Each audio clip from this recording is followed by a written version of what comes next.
Commissioner Shoemaker, Present.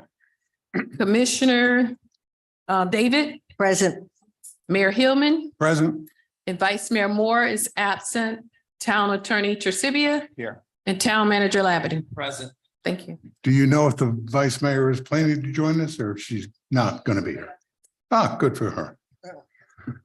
Okay, can we have the stand for the pledge, please?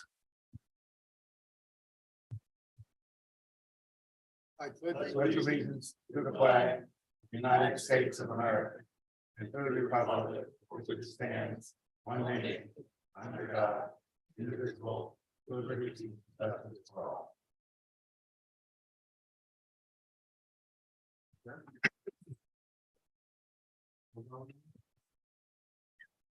Okay, we'll move on to public comments. Does anybody wish to make a comment?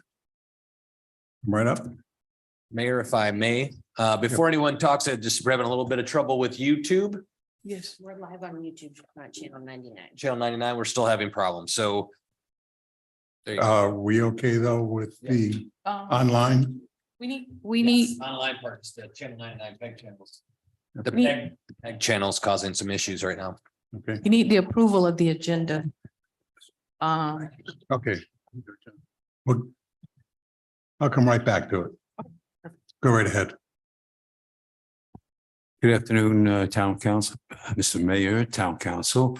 Paul Resnick, I live in Braemar Isle, Boca Highlands. I'd like to read a statement I prepared. I got a little frustrated at the last meeting and decided I'd like to tell you about it. So, good afternoon, ladies and gentlemen of our Town Council. Thank you for your service to the town of Highland Beach. Thank you also for the opportunity to speak to you this afternoon on improving the perception that I and possibly others have concerning the work you do. About a month or so ago, I stood before this commission and made a suggestion concerning town regulations for the upcoming fire department building regulations, which I based on my background of 30 years plus in the military and involved in military housing. Actually running some of it. On conclusion of my presentation, I got a very polite thank you and was dismissed. I haven't received any feedback in any way, shape, or form, and I really feel like my time was wasted. Did any of you take time to think of anything, to consider anything I brought up? Do the people who voted for you and whom you serve not deserve some feedback when they address you at a town meeting? I hope you consider what I just said.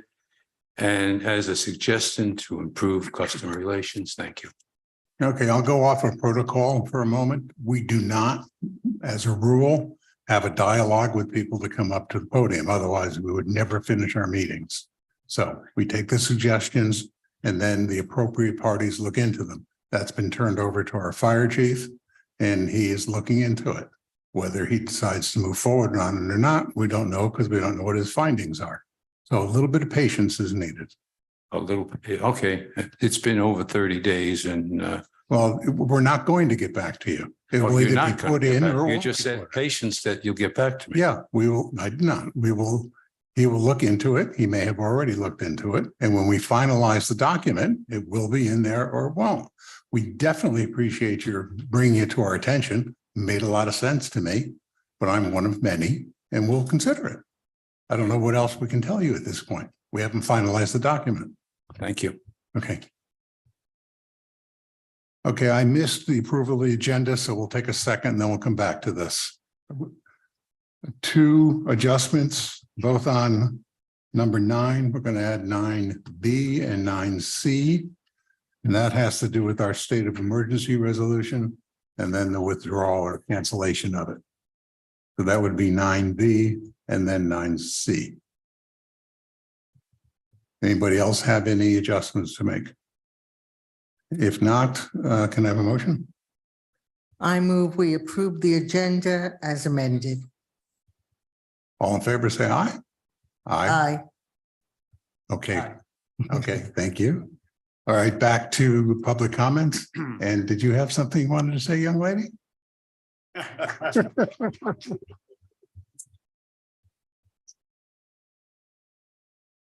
Hello, everyone. I'm back to where I started 11 years ago, sitting in the audience. So stating we needed a building department and a code guy. So I wanted to come in officially because I've been called up to Tallahassee. As my colleagues probably know, we're starting early as in my new job as state rep for Highland Beach and Boca Raton, our wonderful sister city to the south, most of Boca Raton. So if I'm in new shoes, you'll know I wore out 3 pair knocking doors. I probably hit about 4,500 doors and my team hit 17,332. Met really wonderful people. I will tell you, we need to rely heavily on Boca because we have such great neighbors of all walks of life. I met FWC guys, builders, firefighters, nurses, workers of all level. But I'm here to tell you, everyone's saying, oh, we're going to miss you. But I'm really gone a couple months a year and a couple weeks here and there. And I'm going to take our needs from Highland Beach and Boca Raton to the state level to keep getting the support we need. And that's, you know, I had a lot of support from current legislative leaders. Ashley Moody endorsed me, as well as my entire wonderful commission and commissioners from throughout the county. So you just need to know I'm not going away. I'm just visiting the Capitol for lengths of time. The governor announced this morning that we're going to have a couple extra sessions due to the 2 hurricanes, the property insurance issues, the building recertification will be reviewed. There was a building in Boca which was compromised, which I'm sure some of you in condos know about. If not, I can forward you the information. And it's just been a wild ride. I have to tell you, I was on election day here in my current seat until midnight. And at 12:01, I became a rep.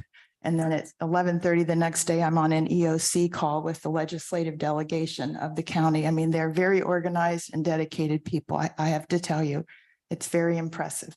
So please, I just like to recount what we've done with this great commission with you all, Marshall at the helm. I mean, we have done so many amazing things. We should get like the world's biggest small town award if there is one. If there isn't one, I'll find one. I mean, the fire department, the police boat. I'm on the phone today and the police boat chugs by. Hi. It's just so amazing to see. The beaches, we're working to keep those intact and improved. A1A is going to be refurbished, not at our cost. Sidewalks, trees, environmental. I mean, we have covered every issue we can. I think the fire station is the biggie. So one of my first calls after I won was from the wonderful fellows at Palm Beach County Fire and Rescue. So I am here. You all have my number. It went out on every mailer I did. Everybody has my number. And I will promise to serve you all just as well or better and Boca Raton and work together. Please keep in mind, you can call me anytime. I'm not going to butt in and say, oh, hey, Mayor, you forgot about this window on this building. Hey, but I'm there if you need me, if back up. And other than that, I'm just thrilled and honored to serve with you all. And let's keep it moving forward for the city, Boca Raton, the district. Thank you all very much for your time. Can I ask a question? Mr. Mayor. Sure. Thank you. Put your speaker on. John, yeah, Yes, it's on Yes, sir. Representative Gossett Seidman. yes, sir. 2 messages that I would like to pass on. One is clearly the insurance is a huge problem. Everybody Yes. knows about it. Everybody's writing about it. You can read about it in the Coastal Star and all the newspapers. So I won't beat on that dead horse. What is another problem, excuse me a second, are the reserve accounts. Because it's important that we understand what the state's going to require. Because right now those reserves are, you have to allocate certain monies over the course of life of certain assets. Right. And if now that's going to increase dramatically, that comes at the same time that the insurance costs are increasing dramatically, which is now on top of everything else for restoration. These condo owners are really going to be under the gun. So anything you can do to help that process. I'm hoping that we can leave some of the reserve issues in the bylaws that hold the owners responsible versus the association that then has to raise the association fees. So John, there's all kinds of arguments about Okay. that, but No, those are the two issues. John, I just happened to come from a meeting this morning. And that was the main subject, Reserve? was the reserves, what the law states, how it's going to be treated. But whatever I'm going to say, it's going to change because it was done very quickly in a special session. But it does not take effect until January of 25 to start with. The second thing is it's only structural items, and there is a list of about 10 of them. Third thing is one has to look at the life expectancy of each of those items. And then the requirement as of January of 25 is whatever the first year financial reserve put away, if you will, or placement, that's what's required. So for example, if you had an item that was on the structural list and it was valued at $100,000 and you had a 10-year balance of the life expectancy in it, you would then have to put 10% or 10 grand away on it Correct. for each of those items. So on the surface, it really sounds very onerous, but it's not as bad as one would think when you sit down and go through these items. Because included are things like your floor. Well, floors might be good for another 50 years, Windows or and the sliders. foundation. And when you get to windows and sliders, it's a whole different discussion because in some buildings, windows and sliders are owned by and are the responsibility of the owner. In other buildings, they're owned in the responsibility of the association. So you've got to first look at your documents and decide. And that's the issue in that will the state, whatever they pass, overrule what's in the bylaws so that we now have to move, as in the case of windows and sliders, out of the owner's responsibility and into the association's responsibility. I happen to be in a condo that does both. The bylaws state it's the owner's responsibility, but the association decided to charge the residents as an association asset. So it's really kind of Okay, but crazy. you have a special issue there and you have to Yes. deal with it. I don't know if that's the only one like that. The other thing is, again, I'll be redundant, it's going to change because it was done quite hastily, What I did not know is that you're saying it's effective 2024. 25. effective January 1, 25. Pretty much what bills are passed take a year to a year and a half to take actual effect. Yeah. And the mayor is right. This was put together quickly in a special session and tweaked. And these are such not controversial, but they're complicated issues with many different figureheads and presidents of associations. And I'm sure the mayor and the Beach Condo Association will keep me posted. But it is just very technical and complicated due to the variety of regulations. I think they'll make their best effort because a good majority of the legislature has their constituents on the coast. So this affects, think about it, from the Panhandle to Key West. This is where our heavy population is. If you look at the map, you know, Lake Okeechobee, the farmlands, Now, forest country. Yep. So if you all could keep this information, be sure to put it in writing. I'll have 2 aides assisting me. If you put it in writing, then I won't miss it, but I know it will be done with the best possible intentions. now there is a whole nother side to this. I was going to bring it up at the end, but you started it, so I'll keep going. Yes. And that is with recertification in effect. And some towns have done what we have in terms of going even beyond what the state requires.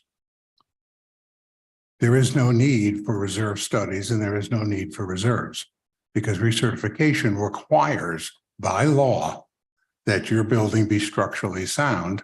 And it then also requires follow-up inspections in 7 years, 10 years, 5 years, whatever the individual community has.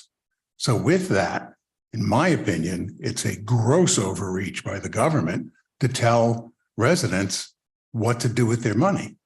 It is not overreach and it is appropriate to make sure they live in safe environments.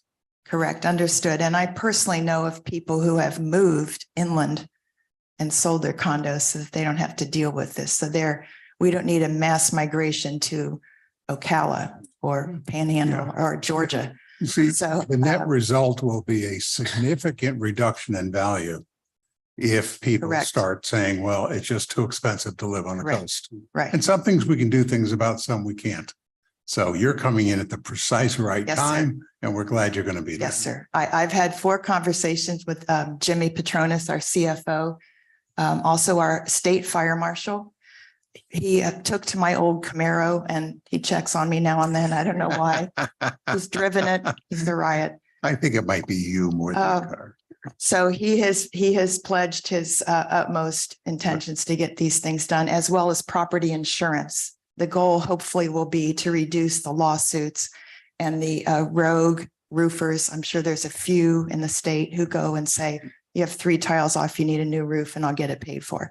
Those are the 2 areas that those improvements may be made. But please, Mayor and John and everyone, just put it in writing so I know where you're coming from. And I do speak to the Beach Condo Association and I read their materials when I can. I've visited with them twice to keep me posted. But it is utmost. That's why I'm going up Saturday. They're Great. calling it up early, as well as other issues. But we have a lot to deal with. The 2 hurricanes promoted an even more aggressive approach. But I'm not going away. We Excellent. got it. So thank you for everything and your friendship and your support and your love. Thank Talk to you. soon. Okay.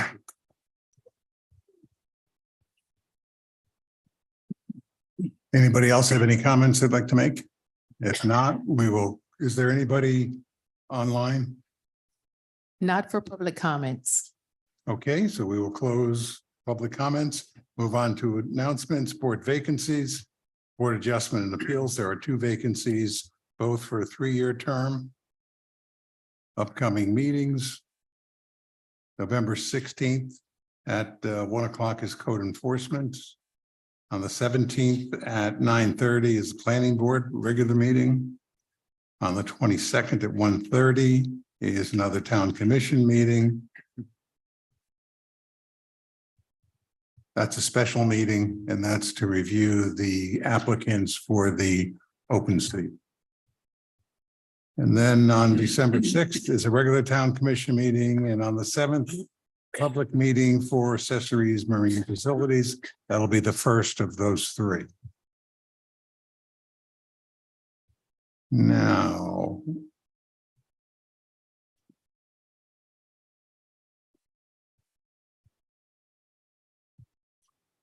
I'm sorry, there was one other thing to add to the agenda, and that was the consideration of Mr. Brown on the planning board.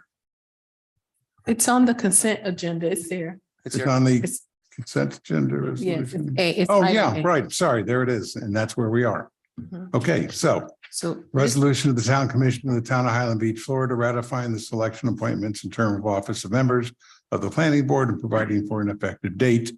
And it is for the appointment of Mr. Brown. This would be his 2nd term. We all know him. You saw his background. It was in the package. John, do you have any questions or comments about it? Well, no, clearly, you know what's going on. Yeah. To say the least, so that's a no-brainer. Okay. I appreciate your support and role. Peggy, you got anything? You're not here. Peggy, excuse me. I know what you look like, but I was still thinking about Peggy. We missed her already. Evelyn. no, he's done a lovely job and I'm happy to reappoint him. Okay, I'm good with it also. So if we can just have a motion, we can take care of that. Mayor, Yes, with the consent agenda, you have the 2 other resolutions on there. The consent agenda is approved by one motion with all the items under that. great. So, Okay, so you don't have to approve them individually is what I'm saying. Okay, let's move on to B, which is the state of emergency. That was resolution number 2022-028. That was obviously because of the hurricane. mhm. I don't think I need to go through and read the whole thing. The second is the withdrawal of that. And that is 2022-030. And we're just withdrawing it because it's over. Okay, I move we approve resolutions number 2022-028, 2022-029, and 2022-030. all in favor, is there a second? John, you second? Yes. I second that motion. Okay, we all in favor? Aye. Okay, Just to let you know, Member Brown, he did appear, he is on Zoom. oh, So I don't know if you wanted we've to. already approved you, so thank you for being there on Zoom. No you. questions. No You're questions. you're too well known already. I'm leaving. Thanks. All good, all good. Thank you. Okay, let's move on to fire rescue and unfinished business. Turn it over to you, Marshall. Yes, so last time we discussed, we had a special meeting to discuss the situation regarding the fire station. We've now having gone with option 1A to move it to the front of the building. In front of you is something we got from PGAT, which is just the programming. It has no context to the design. It doesn't show you any elevations or layouts. It's just doesn't meet our programming needs, which you see, which is the bunk rooms, the apparatus area, bunker gear, SCBA, the secondary admin offices, day room, kitchens, EMS supplies, drug room, decon, so EMS training. So that's all in place. So the programming works, but this kind of shows you that layout. So next one, hopefully by next Tuesday, I'll have a site plan so you can see what it kind of fits into the campus and what's next. But this is generally the programming layout of the facility. So I just wanted to give that to you. Otherwise, everything else is still moving along. I sent an email with the EMS graphics. So if you could take a look over the next week and a half for the vehicle, like where the logo is placed, the color striping, the color layouts and coordinations. If you could give Glenn and I, Chief Joseph and I, your comments, so we can come back with a series of updated final designs for your selection at your next regularly scheduled meeting. So we sent that to you via email. So if you just take a look, say, like this, don't like that, you may like parts of one and the other, just let us know and we can start pushing that and merging everyone's thoughts into that final design. And then that would also be carried through on the ladders. The two ladder trucks too would have the same kind of color layout kind of look. So spend a few moments. Again, if you don't like any of them, let us know that. But if you can, start working from the options we gave you, give us your generalized feedback, and then we'll move forward. Also, Dr. Cohen, our medical director, has joined us today. Hi, Doc. So we've got the team in-house here today if you've got any questions for us, but everything is moving forward. I've had some sidebar conversations with Representative Gossett Seidman to see if we can't kickstart some of those grant funds that were put in abeyance during the election period. So if we could bring those back to life. So we're also looking at those secondary sources from the legislator to help with some of the funding too. Any questions, John? I have to ask. I know this is kind of stupid, but again, the direction as the trucks come out is A1A is not here. Yep. It is here. Yep. Right. So the town hall is back here Correct. and we have some space between the two. We'll queue it up real quick, but yes, just so I forgot everyone in the room. Visualize. Everyone About looking at the same thing. 15 Sorry. feet. My bad. There's 15 feet. Doesn't matter. Let's go with the first slide. Again, sorry, folks. I totally forgot to have her bring this up. So this is basically the programming layout that we were just discussing. For those looking at the screen to the right is the two bays, one for the primary ladder, the other the EMS rescue. And then you see around that is the service rooms that are required, your bunker gear, your breathing apparatus equipment, hose storage, decon, and then into the watch room, restroom areas. And then to the left on your screen, which would be south as we have it laid out, would be the bunk rooms, the day room, the kitchen, the lobby entry area, which is actually going to be kind of a nice location and be closer proximity to the sidewalk off A1A. So if any of our residents or walkers have an issue, they're in close proximity to the team.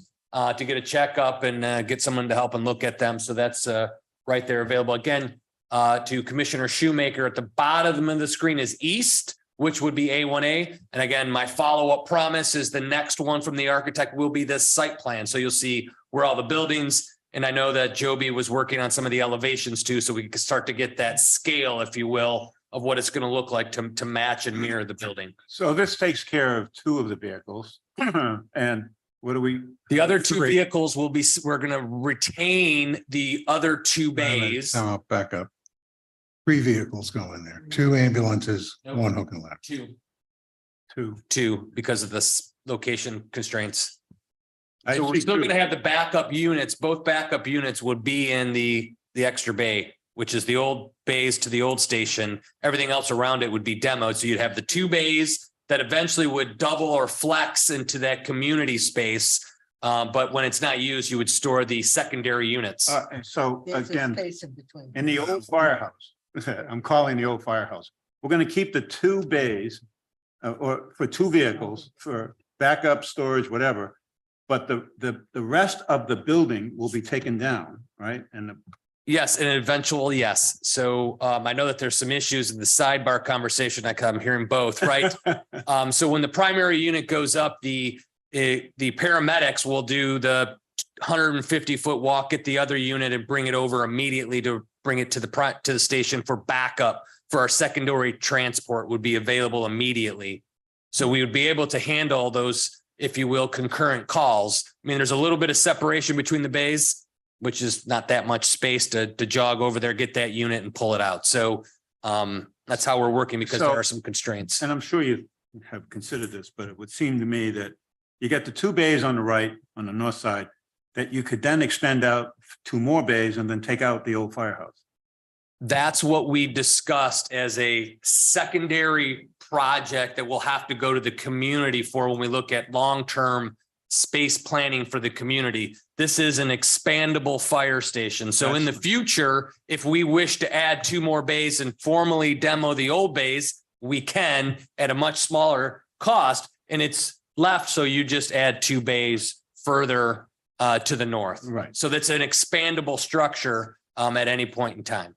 So I'm glad, I think it's important for people to know, especially if they are watching. I don't know if it's working still, but for the audience here, there's only 2 vehicles that go into this initial building that you're saying will be expandable as we ask for additional funding for the future. Not that we can't operate our fire Right. rescue operations with housing for all vehicles and for all personnel and with an operations center and all of that. Yep. However, we're just saying that ideally, you'd like to take down the old firehouse, merge it into the main firehouse that's just feet away, but also make it code compliant because the old firehouse does not meet code.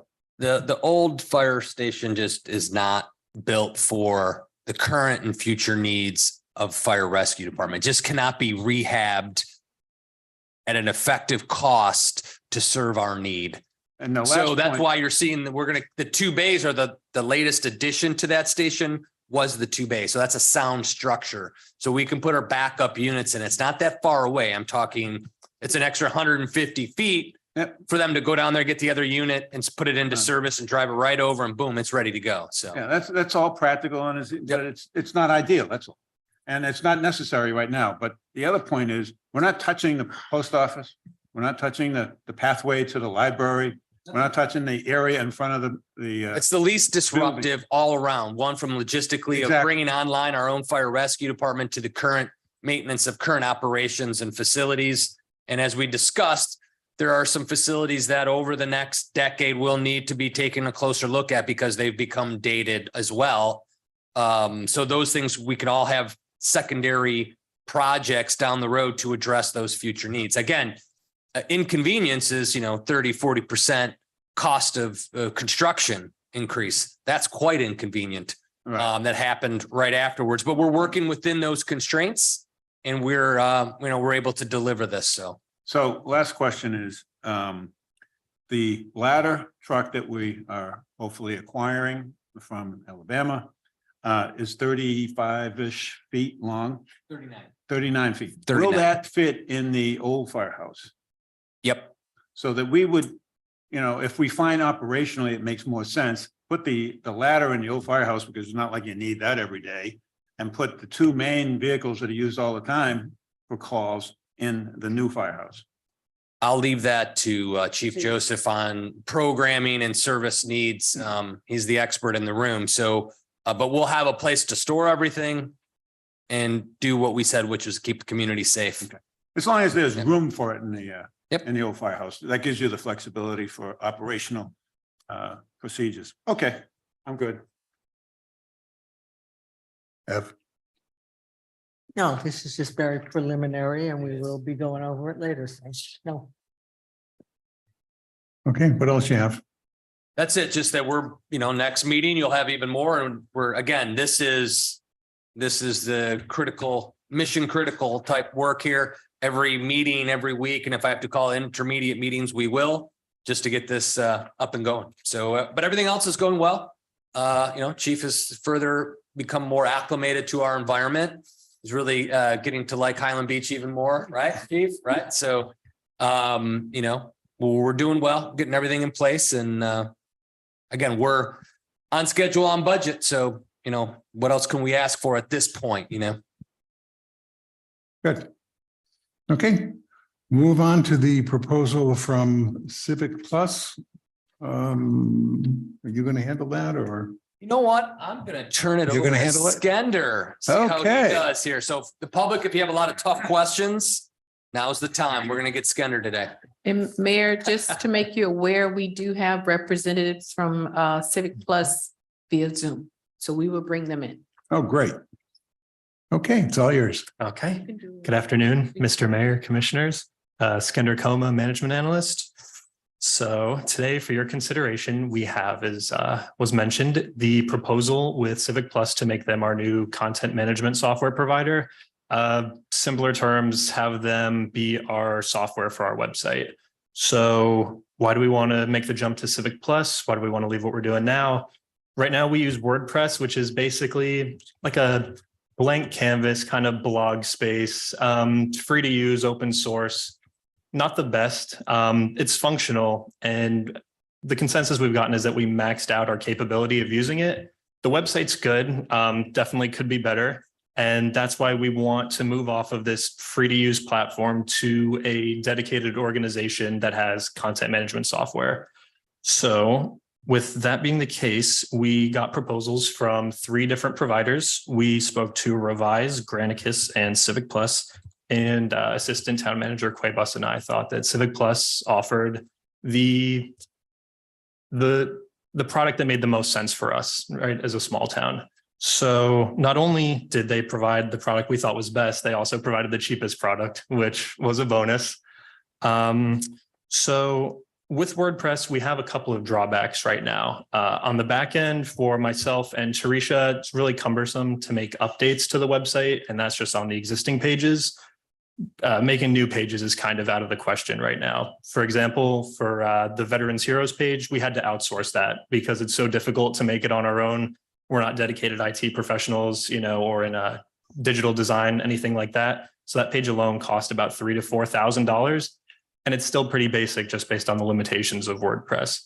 So Civic Plus would allow us to have pre-made templates that we could use that are made for government, for different local governments that already use them, or we could work with them to customize our own pages. If we want to make updates to the pages, there's a lot more drag and drop functionality rather than having to learn how to code to, make certain little text boxes and things like that. The other half is on the front end for residents. The website can be a little difficult to use right now. A lot of pages are buried in each other. So, you have your top scroller at the top of the page, click a department, click the subheading, click the topic in the subheading that you want to go to. Civic Plus is made for local government, which means they know what the residents are looking for.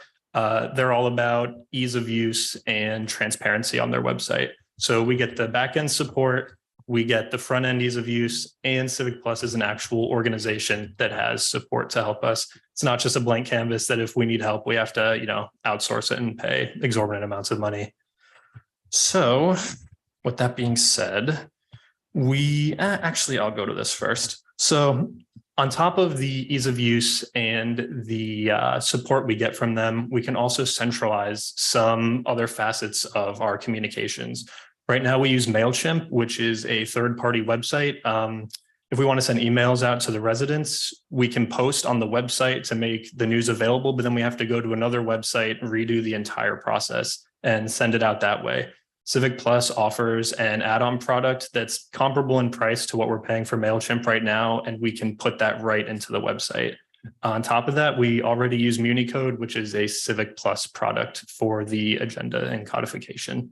So we get centralization of all of the software, we get ease of back-end use for the employees, and we get ease of the front-end use for the residents.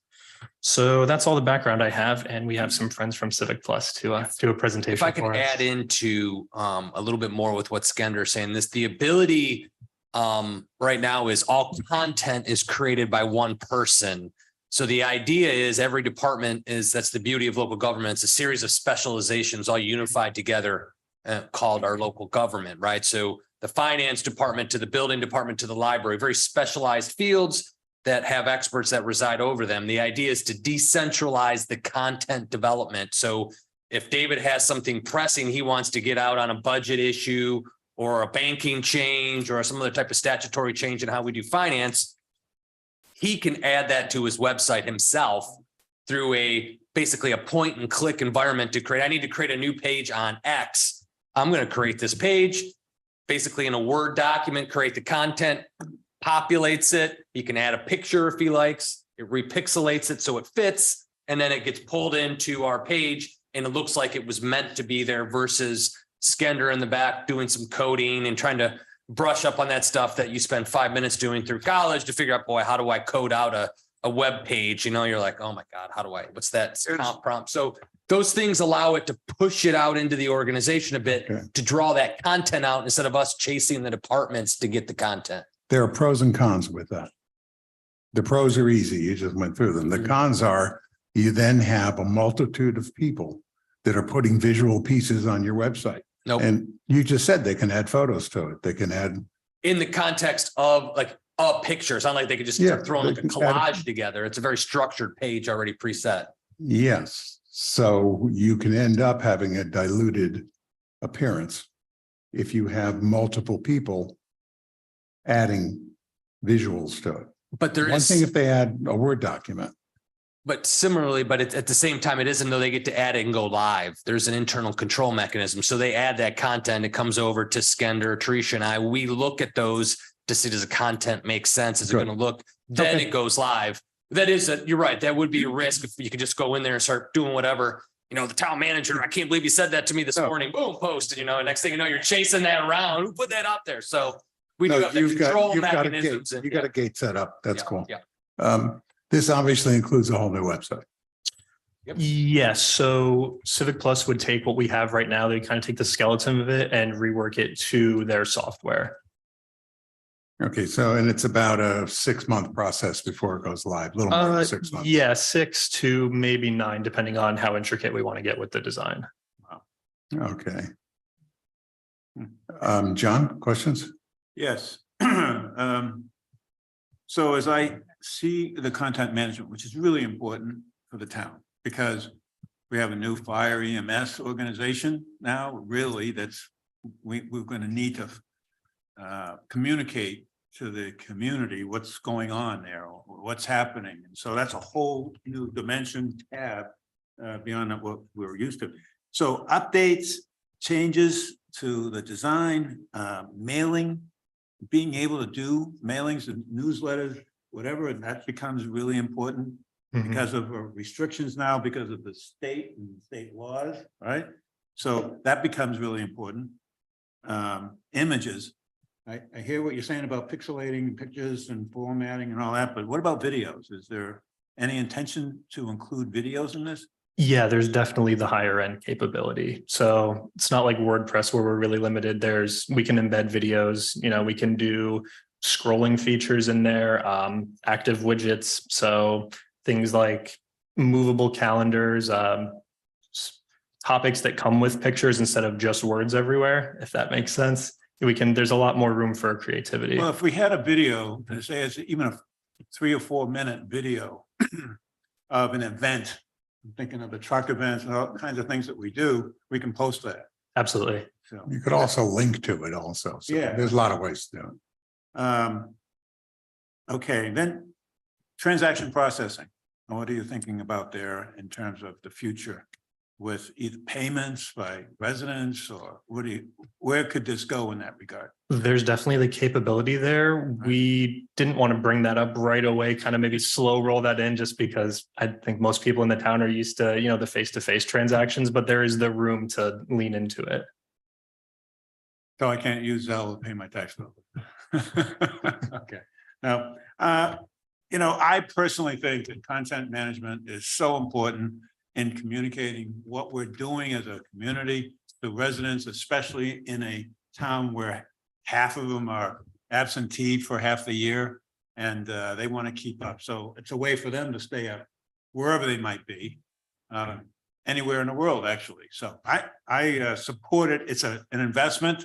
Mhm. It's going to take time, 9 months. My goodness, that's a little longer than I was Closer thinking. to 6, I think, but 9 is the conservative, for the highest end of everything we want to put in there. But I think 6 is probably the closer. Okay, and estimate. your role will be what in all of this? So I guess I'm going to be the point person for the website. Right now it's me and Tarisha, and I think that's kind of get more passed on just to myself. Still updating the website, all our news and posts, all our calendar events, things like that. I know Marshall mentioned departments being able to do their own updates. I think I'll probably still be the primary, and then in case of a backup or just a quick upload, it'll be them. I'll be the kind of end of the line for all of the approvals on there, as well as Marshall and Tarisha, and I'm going to get the full training with Civic Plus. So when I have something for the veterans tab, I should really go to you and see how that can fit in. I know it went through some difficulty just to do the Hidden Heroes program. Mhm. And over the last year, the difficulty with the tab, it's amazing. But now if you have a framework that allows you to do this, Mhm. great. Yeah, and we have their help too, where WordPress isn't really a company, it's just a product. If we need something, I can call Civic Plus and say, hey, how do I do this? Or can you help me make this page look better? So, of I'm counting on you. Thank you. course. When you say that it'll take roughly 6 months to get up and running, that doesn't mean we won't have a web page in the meantime. It Correct. just means that we'll have the current one that's a little difficult to maneuver around for Right. people like me who are internet incapable or challenged. And in the end, we'll just have a much better product. Definitely. Sounds good to me. And you'll have a go live date. Yes. Yep. And we have Civic Plus here to answer some of these questions too. Oh, and we could have a food truck event to show people how to use it for our Go Live event. To promote it. Thank you. You're welcome. Well, it's about time. Yeah, we need to grow up here and we need to have the appropriate tools, and this will give it to us. Updating the website in terms of a new look, also great idea, long overdue. We as a commission, I think, want to be a part of the process. So we would like you to be able to keep us up to speed on the progress you're making, what it's looking like. Give us a shot at making adjustments as you go along. Absolutely. Okay, so we kind of want to partner with you. Okay, For sure. great. No, I think it's terrific. One additional point, whatever you do, make sure that whatever you can do on the laptop, you can also see on a phone Yep. without it being a mess, which is what it is now. Civic Plus is full mobile integrated, which WordPress obviously doesn't have right now. So Civic Plus, you can do everything that you can do on the desktop on the phone. And then from a budgetary standpoint, we have our consultant doing some back end stuff, Node Zero, that would go away and be replaced by Civic Plus. So it's not as, when we bring that contract back to the commission, there is a net reduction to that because we're not going to pay another vendor as well. So some of those type of duplicative costs would disappear. And those keeping score at home, this is on the strategic priorities list. Yep. Check that one off. We're up and running and it's money well spent and we're looking forward to it. Absolutely. Excellent. Okay, so I And- think we need a motion to approve this. We do have a presentation from Civic Plus themselves too, if you A guys little demo, maybe? want to hear Right? that. Want to see a little Okay, demo? sure. See what we Yeah, we got? got time. Okay, all right. That's it. They won't be able to present because they're not the host. They don't, yeah.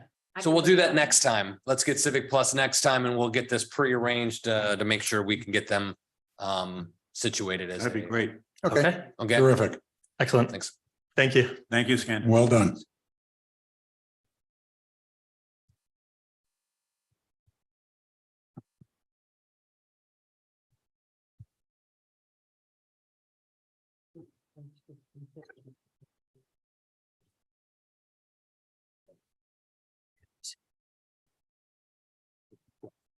Okay.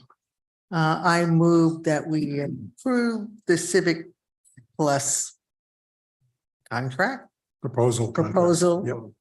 Okay, seconded. I'll second it. All in favor? Aye. Aye. Okay, we're off and running. We're on now to two sets of minutes, one from November 1st and the other from the 4th. Of course, was the special meeting. Anybody have any comments on the minutes? No, No, none from you? No. Okay, need a motion? I move we approve the minutes from November 1st, 2022 and November 4th, 2022. seconded. All in favor? Aye. Okay, we're on to commissioner comments. You have anything else on your sheet there? I do, just a couple of points. Veterans Day. I have to share with you that one of the veterans that I wrote an article about, his name is Claude Schmid, a colonel, retired from the Army. You may recall he organized a service called the Last Patrol for veterans that are in hospice, that we can connect with other veterans to make them feel better in their last days. And so I hooked up with Claude on Veterans Day and went to Pompano and attended a major function at a assisted living home. Where we had about, I think it was 80 veterans. Wow. And with their wives and whatnot. It was amazing. I got up and I made a speech and Claude had already set it up. He had certificates of appreciation, the flag and pins, the whole deal. And it was a 3-hour enjoyable time. It was amazing how much. And I met again another veteran from the Battle of the Bulge, landed at Normandy, Legion of Merit and Honor. I mean, incredible. So it's just great. I'm reporting that as kind of your Veterans Affairs official. And the other point I wanted to make is the storm damage on the beach is fairly significant, especially as you go south. When I say damage, in some areas, it's at least straight down 4 feet. Wow. I know that some of the condos can't get to the beach because it's straight down 4 feet, and so they've had to close them down. And the stretch is about on average, I'd say 20, 30 feet from that wall that's been dropped. And a lot of that sand was pulled out and has created sandbars off of the beach. Having walked to, I guess, 45 Ocean, all the way down past the Delray Sands. A lot of that sand has ended up about 50 to 100 yards offshore. Okay, so hopefully over time it'll come back. But I have to tell you, some of the homes, I've got pictures, they only get 30 feet of yard between where it drops off 15, 20 feet. Yep. And their house. Yep. It is significant, and we've got to really enforce the need for seawalls and intercoastal walls on a higher level, because what's happening is if we ever got hit by a Category 4 storm, I mean, I can see now this sand is washing away, and here's another key point. If I have mentioned it before, I will say it again. For those areas that had grass only, I was amazed at how much it retained the sand versus the sea grapes where the whole sea grape plant was floating out to sea. Hmm. And I saw that just in front of our own condo. I mean, it's amazing how much of the sea grapes are just wasted. Their roots don't go down.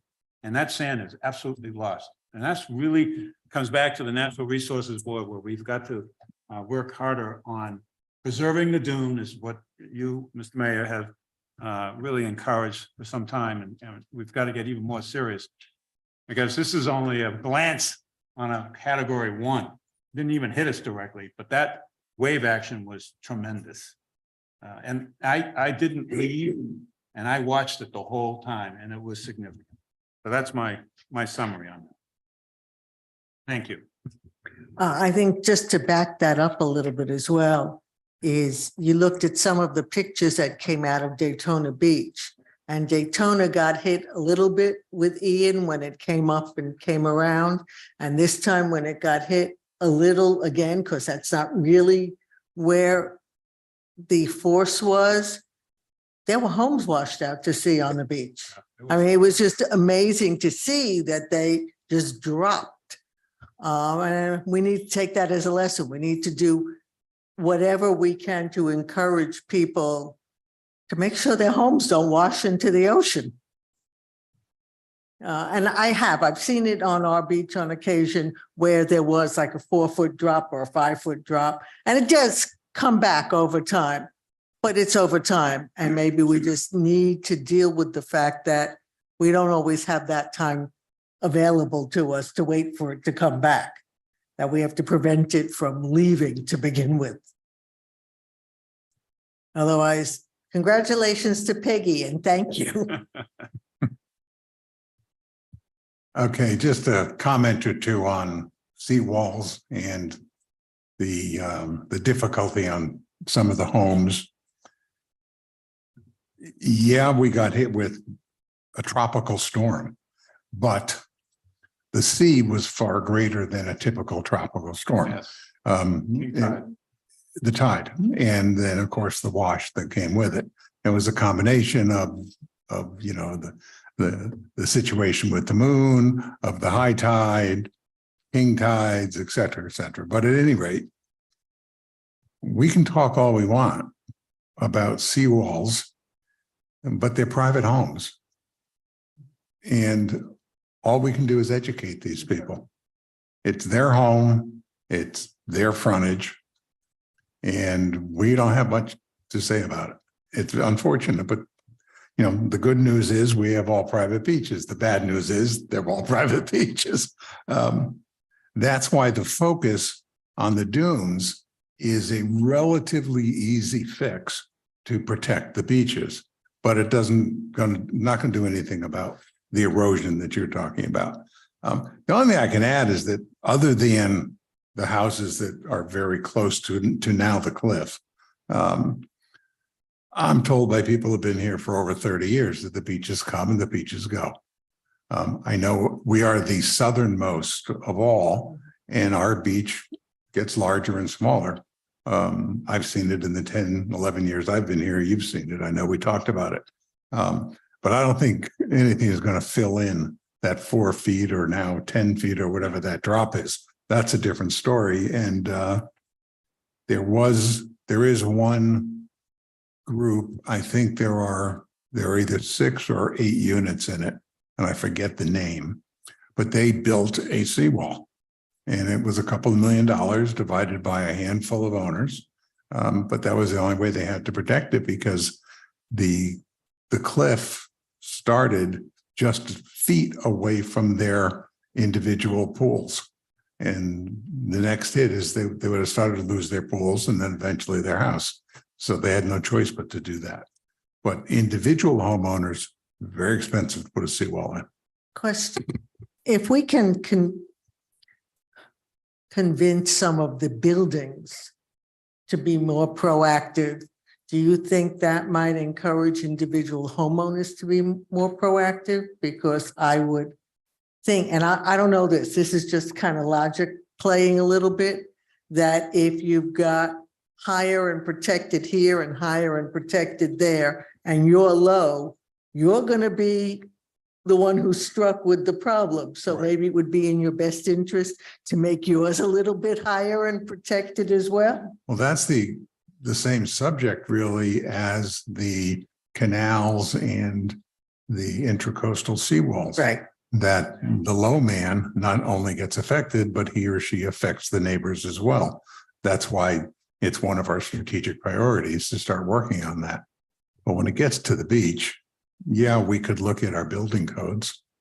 But I shouldn't say I can't believe, it certainly could happen that a new structure would go on beachfront without appropriate setback or an appropriate prevention. Well, yeah, I wasn't even thinking of a new structure. I was thinking more of existing structures. It's a lot easier to convince a building where the cost is spread out over multiple units to do something than it is an individual home where the cost is all. You know, what you're saying is logical, but we're struggling now just to get them to look and work on their dunes, which is nickels and dimes compared to what we would be talking here about seawall protection.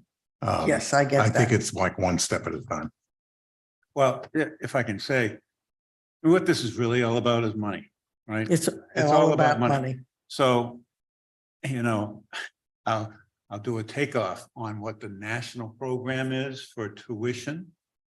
What if we had a state, national, or even local program of giving out a government loan that has to be paid back, but would incent them to build at low interest a seawall to protect, in our case, we don't want to breach, right? So it's what financial incentives can we put in place that would help homeowners? Because for a single homeowner, it's a big deal. If it's a building, it's still a big deal. Still a big deal. And they can't carry the cost of that in addition to the insurance, in addition to all the other things that's associated with certification and the reserves. And I sure hope, Mr. Mayor, you are absolutely right that the reserves won't be required if you are meeting the certification steps. I mean, it Yep. seems like it's money that is needed now to fix things rather than put in an account you can't use because it's supposed to be saved over time. Plus, I just believe it's gross overreach by the government. So it's a financial thing, and I don't know if Peggy can help in that, but you know, maybe there's a program to stimulate the real fundamental problem all day long about dune preservation and so forth. It's about money. And that's what it comes down to. So it's just a thought that maybe we could consider that. Now, the other point I should have brought up earlier is, did you all see 60 Minutes this past weekend? No, It was a half-hour discussion of Surfside and all of the issues of Surfside. I did not realize that even as of now, it's been over a year. They don't know definitively what caused the building to collapse because it's not a building that should have collapsed. And so there's a lot of work that's being done there, but it was a lot of detail about certification, what the state's doing, and there's a lot of attention that's being brought on this ability to safeguard our buildings. And a lot of that too is going to be our ability to withstand a storm. In this case, it was a glancing tropical storm and we still had significant dune damage. So that's my point. I love the idea of low interest loans, and we could certainly, through Peggy, see if the states have an interest in that. We as a small town do not have an interest in that. Okay. We can't. There's no way we can do anything like that. Wait, But- don't we have content management where I can, just, Yeah. dial up Just dip for a in, loan? right? Wait for the new website, and then there might be a portal for that. But it does seem that it should be a state issue because one of the things about Florida is our beaches. And preserving the beaches is most definitely a state incentive. He's talking not about the beaches. I understand that. He's talking about loans to be able to preserve the beaches. No, to preserve your home. Yeah, which preserves. the Yeah, beach, but so- which preserves the beach. Right. It's not, in my opinion, it won't be looked at as a beach project. It'll be looked at as a home protection project. That's a whole different Yeah. approach. Well, because you're not doing anything to help the beach here. You put up a retaining wall. no, you're preserving the dune. Because in the end, Right. in the end, up in Daytona, you have homes and buildings that are lost, that are uninhabitable. They're gonna tear them down. Yeah. And they can't rebuild. So Right. now that's lost tax revenue as well as a lost. Well, the land is gone. Yeah. So that, of Yeah. course they can. Yes, Exactly. so I'm not saying it can't be done, and I think it's a great idea for low interest loans. And something the state should look at because we're not the only ones. Everybody does. A drone went along the beach at Daytona and you could see the houses that were completely washed away. They did not have a wall. And then all of a sudden, right next door where they had a wall, the house is still standing. So it's Yeah. a dramatic difference. And like you said, this wasn't a cat 4 or cat 5, so. Oh, Yeah. man, I can't imagine if we got a direct hit right from the east of a Cat 4, we're in trouble. Yeah, but remember, we weren't hit by Sandy, but we lost a lot of sand from Sandy and we had storm surge from Sandy and it was in New Jersey. So it doesn't have to hit here and it doesn't have to be a monster storm. And more, when these storms do hit, they talk about king tide and they talk about the phases of all these things that they say, oh, well, gee, this all happened now. Well, it seems to be happening now all the time, not once every 10 years. It happens on a regular basis now. Okay, Done. done. Anything to add, council? Okay, Marshall, it's all yours. Dune grass does help a lot. So if we can, again, I know you guys have directed the Natural Resource Advisory Board. They're working feverishly on that. Folks that put sand down to spend a little couple extra bucks putting the plants down. That does go a long way. It really does, really does. Few other issues here. Again, because of our friend Nicole, we had to postpone a couple of the marine accessory structure workshops that we had. We have rescheduled those. We will send out another postcard back to the community and the residents. But basically the new dates, which then we will start getting out Skender on our news feeds. December 5th and 13th will now accompany December 7th. So December 5th, December 7th, December 13th, library community room, 6 p.m. We will resume our conversations of marine accessory structures and get that feedback. And again, we're really looking for the community's input on those meetings to give us, what they think about these concepts. So the planning board in concert with the commission can formulate those final rule changes if we so choose, or if those are necessitated by that feedback. But we have some new dates. And again, we will send that directly to the residents and then get it into our news feeds and the managers monthly to keep all those items going.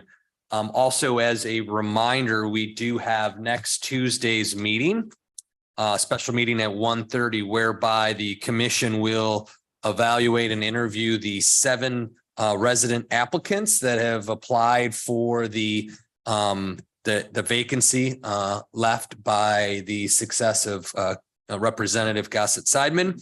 So we will have a 3.5-ish 3-month term available, and you will do those interviews next Tuesday at 1:30. On that, we've got 7. Just think about some questions you want to ask so we can be more specific and on schedule with 7. Maybe, you guys can decide how you want to handle that, but maybe, a 5-minute intro from the applicant and then a little bit of Q&A. And then we move forward. And then you can tell Linelda and I how you want to do that. Maybe there's one that rises to a motion and you don't need any balloting. If it's really tight and we can't seem to get to a motion to move, then we can do some balloting things, and we will bring those with us just in case. And then you can do some type of ranking system whereby then we could try to see who is that person and then get a motion to that effect. But we have 7 interested and qualified residents that wish to fill that spot. So you have a full meeting to interview these candidates to see who will help us over the next 3.5 months until the election on March 14th, 2023. It's big stuff ahead of us. Again, you know, we got the fire stuff, the fire construction and all that will be hot and heavy along with a lot of purchasing. It's going to start coming hot and heavy too. And then at some point activating that loan and start doing some loan draws also. Good. Yep. Okay, back to next Tuesday's session for the 7 applicants. I think your suggestion is a good one. We should let each one come up to the podium, give them 5 minutes to chat a little bit. Then I think we should vote. I don't know that we have to get that sophisticated about it. My suggestion would be first time through, each of us write down who we think should be the person. If that person gets the most votes, then it's done. If it ends up being 4 different people, or it ends up with, 2 versus 2, well, then that's a whole nother discussion. Then I think we talk with the people that remain, if it's 2 versus 2, chat with them again, vote again, and keep voting until we make a decision. Simple enough? And it's just going to be the 4 of us. Correct. It's going to be doing the voting, so. Yeah. So it could be a 2 to 2. Yeah. So I would plan for maybe like a 7-8 hour meeting. I prefer the 7-minute meeting. I'll tell you, I am thrilled that there are 7 applicants. The fact that we have so many residents stepping up is terrific. And when I look very quickly at their backgrounds, good qualified people, it's terrific to see the town getting more involved. Okay, anything else from you? That's all I have, Mayor. Okay, anybody have anything else they want to add before we sign off? Okay, it is 12:37 and we will adjourn. Thank you all. 2:37. 2:37, excuse me. Going Okay, back to the future. done. Okay. He's.